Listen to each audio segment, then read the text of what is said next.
Hey Jeremy, Yeah, what's up, Daniel? did you hear about what happened to the deoxygenated blood? No, what happened to it? It tried to escape the heart, but it was in vain. Hey, Daniel, What? what's a pirate's favorite organ? What? The heart. Well, welcome back to another Urban Health Club virtual session. If you can't tell, today we're doing an anatomy series that will have a focus on the cardio and circulatory system.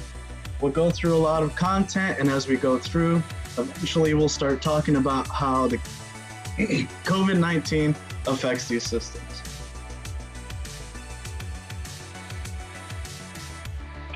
All right, so we're going to start off by kind of giving a summary of what the circulatory system is and how it works. So basically, the circulatory system is a network of blood vessels, and the heart. And when we say blood vessels, that means arteries and veins, capillaries, everything in between. And basically, you need a circulatory system to move oxygen and other nutrients around the body, to transport different hormones and remove waste products. So your body uses oxygen, and then in the process of using oxygen, it makes carbon dioxide. And so you need to get rid of the CO2 because your body doesn't like that. And so your circulatory system is going to pick it up and get rid of it through the lungs. And when we talk about circulation, there's three different circuits that you got to think about. The first one is the pulmonary circulation. And what that basically means is it's the blood flow between the heart and the lungs. So in the diagram on the slide, you could kind of see what the different circulations are. And basically what that picture is trying to show is that there's three different circuits. So one is that pulmonary one we just talked about. And the second one is the systemic circuit. And the systemic circuit basically takes oxygenated blood from the lungs and then sends it to the rest of the body. And then finally, you have your coronary circuit. And what this circuit does is it provides blood to the heart only. The heart kind of gets first dibs at the oxygenated blood, and so it gets its own circuit because it does the most work for the body. Okay, so just a little bit more of how your circulation works. So your heart is basically just, a giant pump. It's just moving blood around the body, and it's doing it through these blood vessels. So with every heartbeat that you have, the blood is actually being moved and pumped to the body and then back into the heart also. So one easy way to remember it is that you can always think that arteries carry blood away from the heart and veins carry blood into the heart. So there's kind of like that in vein. So when you think about it, that's just a way to remember it, is that the blood is flowing into the heart through the veins. In general, the arteries are going to carry oxygenated blood, and then the veins are going to carry deoxygenated blood. And there's two or three exceptions, but you don't really need to worry about that. And so the main role is to provide oxygen to the body and then other nutrients as well. And then once the oxygen is removed, the blood is going to go back to the lungs where it's going to be reoxygenated, and then the CO2, the carbon dioxide, is going to be removed.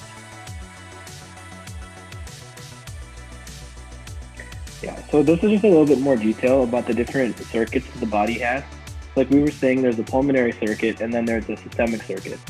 So what the pulmonary circuit does is it takes deoxygenated blood from the right side of the heart and pumps it to the lungs.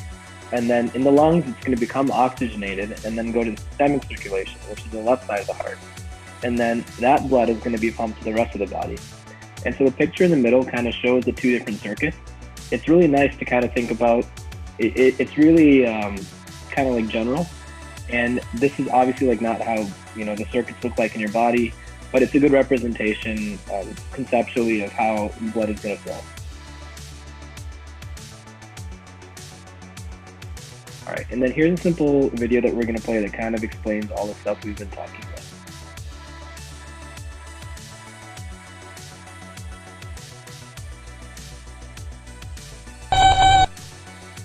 Of course I have a pulse. Try again.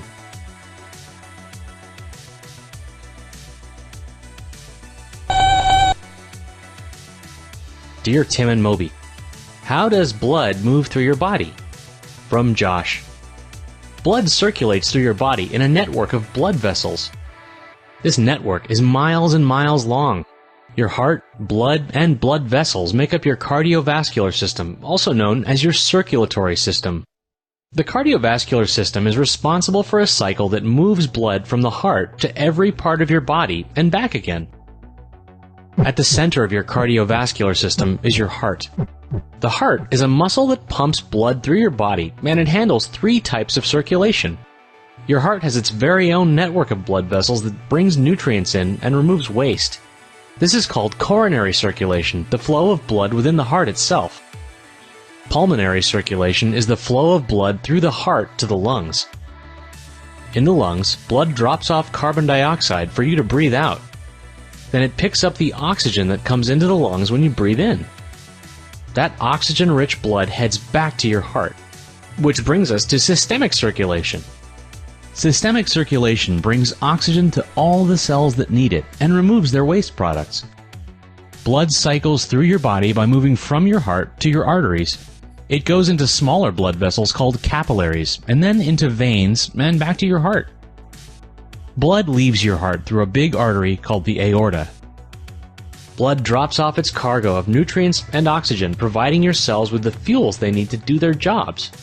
Then it picks up carbon dioxide and other waste products, taking them away for disposal. Solid waste is dropped off at the kidneys, and carbon dioxide is exchanged in the lungs for a fresh supply of oxygen. And then it's back around again, all day, all night, including weekends and holidays, for the rest of your life. Do we have to do this now?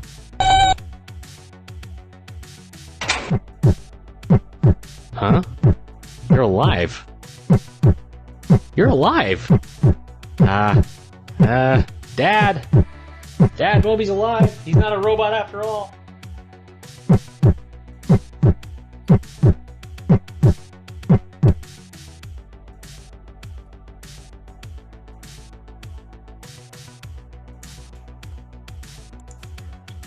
All right, you guys. So now we're going to talk about some of the structures of the heart. So looking at this diagram here, that's right. In this section, I'm going to tell you guys what's been on my heart, literally. Sorry. But anyways, but looking at this diagram here, you can see there are lots of moving structures, and there's lots of names and lots of things going on. But if you simplify down to just the main functions of the heart, then this can be actually a simple diagram. So we'll just go through it step by step. So first things first, let's get our bearings. So this is an anterior view of the heart. So anterior just means front. So if you're talking to someone face to face, you're looking at them anteriorly. So this would be a heart if you were just looking at it just from the front on. So first thing is to get a bearing of what's right and what's left. So here on the left side of the picture, it's actually the right side of the heart, because a person's right side would be your left side when you're talking to them, right? So first thing I'll point out will be the right atrium. So Vanessa, can you move like the mouse like around the right atrium? So the right atrium, so that's where blood, and we'll go through this in a little bit more detail in a bit. So the right atrium will receive all the blood from the venous system, which is what Robbie's talking about, the systemic circulatory system, and then move to the right ventricle, which is right below the right atrium. And then from there, it'll go out to the lungs and come back to the left atrium, and then down back to the left ventricle, and then just distribute all throughout the body. So we have a right side and a left side, and we have 4 chambers, the right atrium and the right ventricle, and the left atrium and the left ventricle. So we think about the heart as just like one pump, but it's actually 4. There's 4 in 1. And so we'll talk about where each pump goes to. So can you go to the next slide, please? So this is a posterior view. So posterior is opposite of anterior, meaning you're looking at the heart from behind. So in this case, the left side of the diagram would be the actual heart's left side, and the right side would be the heart's right side. So it's the same structures as we saw in the previous slide. And you'll see the left atrium, the left ventricle, right atrium, right ventricle. Same heart, just a different view. Next slide, please. So I think this GIF or GIF or however you want to call it is a really good schematic, just a really good overview of where the blood goes every time it goes to the heart. So as we said before, Vanessa, can you mouse over the right atrium? So the right atrium will be the receiving part for blood from all over the body. And so wherever your blood goes, like once it's pumped out from the left ventricle, let's say some goes to your blood, some goes to your brain, some goes to your feet, some goes to your arm, but they all end up back in the right atrium at some point. From the right atrium, again, as you'll follow the arrows, you'll go down to the right ventricle. The right ventricle will pump blood out into the lungs, and then it'll receive all the wonderful oxygen that it needs. It'll come back through the left atrium, and then the left atrium will then pump it into the left ventricle, and then the left ventricle, which is the most popular ventricle, I think, because we're all familiar with what it does. It pumps the oxygenated blood throughout the entire body. So, as we talked about before, there's 4 chambers to the heart, 2 atria, 2 ventricles, a right and left one of each. There's 4 valves. So I thought this was really cool when I first learned about it. So if you think about a toothpaste tube, it's only open on one side. So when you squeeze the toothpaste tube, the toothpaste will only come out on one end. So if you would imagine, if you cut the closed end open, and so it was open on both sides, if you squeeze the toothpaste tube, then some would go, out the front where, and onto your toothbrush, but some of it would also go out through the back. And so it go through 2 different directions. And here, because you have a lot of squeezing chambers in the heart structure, you're gonna need a way to make sure that the blood is always moving in the right direction. So that's what these valves are for. So there's gonna be a valve. The first valve that we'll find is a tricuspid valve, which is between the right atrium and the right ventricle. So this makes sure that when the right ventricle squeezes blood to get into the lungs, it doesn't back up to the right atrium, because you don't want blood going backwards. You want it just flowing smoothly in one direction all the time. And so the second valve that the blood runs into would be the pulmonary valve, which is exiting out the right ventricle. That way, when the right ventricle pumps blood out into the lungs, they'll come back. It won't come back and fill up the right ventricle again. And then the next valve will be the mitral valve, which is between the left atrium and the left ventricle. So this makes sure that when the left ventricle squeezes, all the blood goes out into the body and not back up, reverse towards the other parts of the heart. And then lastly, we have the aortic valve, which I don't think is shown here, but oh yeah, it is. So once the blood goes out into the main artery, so the main artery is called the aorta, and the aorta is it's one big artery that distributes blood throughout all the rest of the body. And so once the blood is pumped out through there, then the aortic valve will make sure that blood doesn't go back into the heart through the left ventricle. So we have the 4 valves, we have the 4 arteries and veins. So we already talked about the aorta, and let's talk about the superior and inferior vena cava. So vena means vein, and cava, I don't know what it means, but these are going to be the 2 main big veins that blood comes back through when it returns to the heart. So you have the superior vena cava. Superior just means upper. So superior vena cava will receive all the blood from your upper half, and then it'll funnel down into the right atrium. And the inferior vena cava does the exact same thing, except it receives blood from your lower half.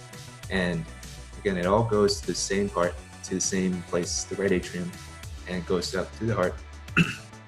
and it receives oxygen, does its thing. So lastly, let's talk about the pulmonary arteries and veins. So when I was in high school, my biology teacher would always throw like this question to try to mix this up. And that is, we always think about arteries carrying oxygenated blood, because when the left ventricle pumps out blood to the arteries, that blood is oxygenated. So most arteries in the body that move away from the heart have oxygenated blood. But the pulmonary artery is different, because it carries blood away from the heart, but to the lungs to receive oxygen. So it didn't receive oxygen yet. So here, when the right ventricle pumps blood out through the pulmonary artery, that blood doesn't have oxygen yet, so it's deoxygenated blood. And once it returns back from the lungs through the pulmonary vein, it has received the oxygen. And in this case, it's actually the arteries that have the deoxygenated blood and the vein that has the oxygenated blood. So make sure you don't get tripped up. and that you don't get that question wrong on your biology test like I did. I'm just kidding. And those are the basic structures of the heart. So I think this is a very good diagram. It moves kind of fast, but it shows you the flow of the blood throughout the heart, and you can stare at it for like, a minute or two until you get it, but everything's there. So those are the main structures of the heart.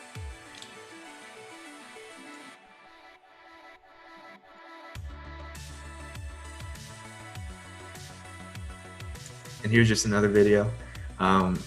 It just talks about what we just, explained, what we just discussed. So if you need a visual representation, like I'm a very visual person, so I appreciate videos. And if you feel you need to see this all happening, this is a great video.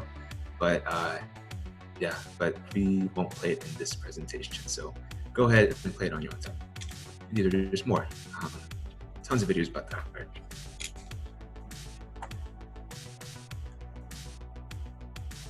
All right, so next we would go ahead and talk about some arteries and veins, so the difference between them. So how Jeremy explained, arteries are responsible for carrying blood away from the heart. So the way I remember this is artery starts with an A, and then away also starts with an A, so that could help you guys when determining the difference between arteries and veins.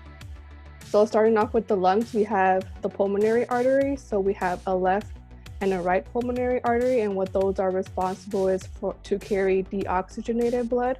So that means that the blood is poor in oxygen, and it's going to be carried from the heart and into the lung, and the lungs are going to be responsible for providing that blood with oxygen, and eventually it's going to make its way back into the heart. So we move on to the rest of the body. A very important artery is the aorta. So it's one of the largest arteries in the body and in the heart that's connected to the heart. And that's the one that's responsible for delivering the oxygenated blood to the rest of your body. So it's going to be responsible for giving your brain the oxygenated blood, your toes, your lungs, all the rest of your organs, that blood that it needs, and especially your cells as well. And if we move on to the veins, the veins are the opposite of the arteries. Those are going to be responsible for providing blood into the heart. Just how Robbie explained it, has that in, so that could also help you guys remember that veins deliver blood back into the heart. So just how we have pulmonary arteries, we also have a left and a right pulmonary vein. So those are going to be responsible for bringing back that oxygenated blood back into the heart, and then it's going to make its way out of the heart to the rest of the body. So some examples of the vein that we have are the superior and inferior. So Jeremy kind of explained the difference between those two.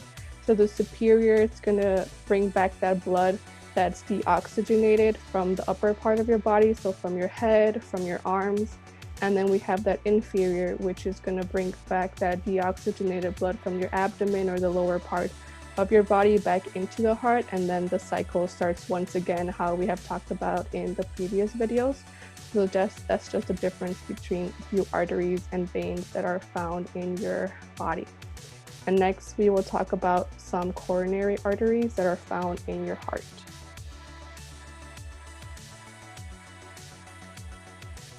So, since the heart itself is a muscle, and like any organ, it needs oxygen-rich blood to survive.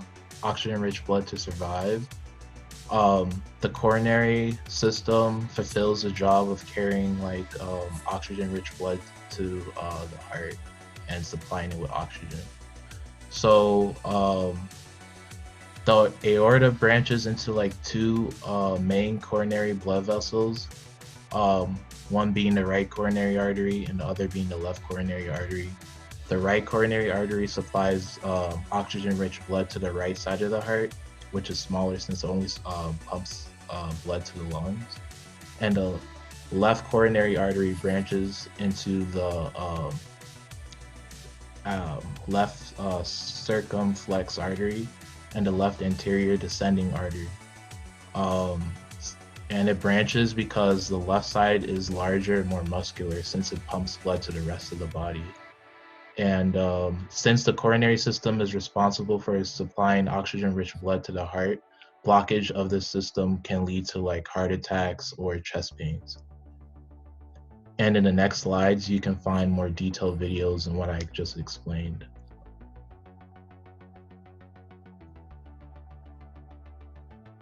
All right, hi everybody. I'm gonna try and talk a little bit about COVID-19 and the heart, given the context we just heard from everybody about its role and its function in the body. And I think one thing to keep in mind that I'm sure you all know at this point, just from listening to the world for the past few weeks, is that our knowledge about the coronavirus is always changing. And so even though we're learning that maybe people with certain heart conditions or on different medications might be at higher risk, a lot of that information is new information and changing a lot. So it's something that we kind of have to keep reviewing and updating. So by next week, some of this information, we might even have better information in its place. But with that in mind, what we do know is the coronavirus, it's a virus. So viruses can be DNA or RNA. The coronavirus is an RNA virus, and it causes mild to serious respiratory illness in people. And what that means is some people might be asymptomatic and they have coronavirus and they don't even know it, versus other people, it can progress to very serious illness where you have maybe something called acute respiratory distress syndrome. And that's what can happen in these older patients who might have some underlying health conditions. And when you have this acute respiratory distress syndrome, that basically means that parts of your lung are collapsing in on themselves. And I know we already did a respiratory anatomy series. So you guys can kind of review the anatomy of your lung there. And if you review that, or if you remember, the lung is really important for oxygen exchange. So if you get this severe respiratory illness from coronavirus, you're going to have issues with your oxygen exchange, and then you're going to have a hard time getting oxygen to your body via the heart and the pump that we just talked about. So some of the symptoms that people have been seeing with coronavirus, they include a fever, shortness of breath, fatigue, cough, sore throat, and a loss of taste or smell can be an early sign. So as you can see, it's pretty similar to a lot of viruses that we already know about, and the range of symptoms you might be showing can vary differently depending on who you are and just your body condition in general. And like we mentioned before, you can be asymptomatic, which means you don't have any symptoms, but you could still be a source of infection for other people. So I think that goes back to this idea of everyone wearing masks when they're either outside or have to be in limited social situations. It's really important that you are wearing a mask, because even if you are feeling well, you need to protect other people because you could be either carrying the virus or interacting with other people who are. So it's one of the easiest things we can do to make sure that we're not spreading our germs with other people, even if we feel well and like nothing is wrong. So definitely a simple thing to do that's really helpful. And as you see with other illnesses as well, there's certain risk factors that can predispose a person to either getting coronavirus or getting more serious side effects from the virus. And some of these risk factors include older age, which they typically define as greater than 65 years old, obesity, and existing medical conditions, which there's a lot of existing medical conditions, but a lot of common ones are diabetes and hypertension. And in a few slides, we'll talk about the mechanism of why you might be more susceptible with those conditions. But it's just another good thing to keep in mind, and to remind you to wear your mask is because a lot of these underlying conditions are really, really common in the general population.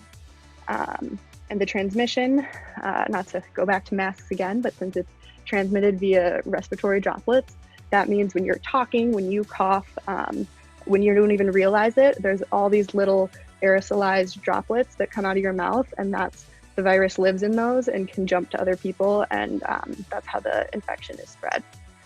Right now, there isn't a specific treatment, but just like the symptoms and our information about the virus is kind of constantly changing, I think that the treatment is something that we're going to keep learning more about. And right now, it's really just supportive care, which that usually means if you don't have symptoms, you're going to stay home, quarantine yourself. If you have mild cold-like symptoms, you're going to treat it like a cold, make sure you stay hydrated and rest. And then those patients that are coming into the hospital, sometimes they're going to need supplemental oxygen, so you can get like a nasal cannula, which delivers extra oxygen to your body to help your lungs do their job right. Or if it's very severe, some people have to get mechanically ventilated, which means that they're no longer in charge of their breathing, but a machine is doing it for them. And that ensures that the gas exchange can occur, but it's a pretty invasive process. You'll have a tube put down your throat so that the machine can be doing your breathing for you. So that's kind of a last resort that you'll see if people have a more serious manifestation of coronavirus. Diagnostic tests are also another thing that's a lot of new information is coming out with, but the one right now you might have heard of in biology class as well is polymerase chain reaction. And that's just basically kind of amplifying a segment of the virus so that people can recognize if you have that, and it'll help you know if someone has the disease right then and there, versus an antibody test is something you can use to tell if you were infected in the past, because our body, it has like a memory system built into our immunity system that they can tell if your body has ever encountered this virus and whether or not it's mounted any response to it. And that will be really helpful in determining, whether or not you're possibly at risk again for getting sick, or if you've already been infected. And so if we go to the next slide, we can talk a little bit more about the underlying heart conditions that might put you at risk for either getting sick with coronavirus or getting a more serious illness. And the 4 listed right here, we can talk through briefly. So coronary heart disease, that's when you have different buildup in your blood vessels that we just talked about. If you go back to those diagrams of the anatomy of the heart, you can have cholesterol build up in those vessels, and that's gonna impair the ability of blood to flow forward. So think about Jeremy's analysis with the toothpaste tube. If some of that toothpaste dries up and kind of gets stuck in the tube and you try and squeeze it out, all the blood has to move around that blockage. So it's gonna be harder to move that blood forward, or toothpaste, whichever one is easier to think about. Diabetes, there's 2 different types of diabetes. Both of them involve issues with regulating the amount of sugar in your blood. So that can be another underlying condition that is very, very common in the general population that puts you at a higher risk. High blood pressure, also extremely common. That means that your circulatory system is operating at a higher pressure, and that's going to put more strain on your body to do the same amount of work that it needs to do. Previous stroke is also a risk factor, and a lot of times a stroke can have lingering effects on your body and like your ability to some of your muscles or senses to work properly, and that can be a predisposing risk factor as well. So like this slide says, these people are at a bit higher of risk of catching coronavirus and are more likely to develop severe symptoms if they do get sick. The best thing that you can be doing if you have one of these symptoms, or if you have family members that have these underlying conditions, is for them to take their medication that they would normally be taking so that their underlying condition is under control and they're not at that higher level of risk. So that's really the best thing they can be doing right now, is to just continue treating the condition as they were before, and making sure that they're trying to maintain a healthy lifestyle. And so then on our next slide, we're going to talk a little bit just about the more detailed mechanism of how coronavirus might put you at risk. And we kind of touched on this already, but just to talk through it one more time, is the idea that with coronavirus, you're going to have those mild to severe respiratory symptoms. And if you think about, a really bad cold you've had, or if someone has pneumonia, that's going to put stress on your respiratory system, which will result in less oxygen, both getting into your body and getting into your blood. And so if you don't have enough oxygen, that can cause damage to your organs and all the vital muscles like your heart that are trying to push the blood around your body, because they need that oxygen to function properly. And so in addition to the oxygen deprivation, the fever and inflammation that can sometimes accompany illness are going to make your heart rate increase, so your heart's beating faster, and it's going to need more oxygen to carry out the same function. So it's kind of like, it's like ramping up what it needs without providing anything new. And a lot of times, if you kind of understand the mechanism of a heart attack, which is basically ischemic heart injury, this could kind of mimic what you might see in coronavirus, just because you have that idea of increased demand for oxygen without the increased supply. So it's kind of like a supply-demand imbalance. And those conditions that we talked about, coronary artery disease in particular, that is like a context in which you might have less oxygen and blood to supply to the body, even though you don't have a heart attack, but it's putting you at a lower supply for a higher demand.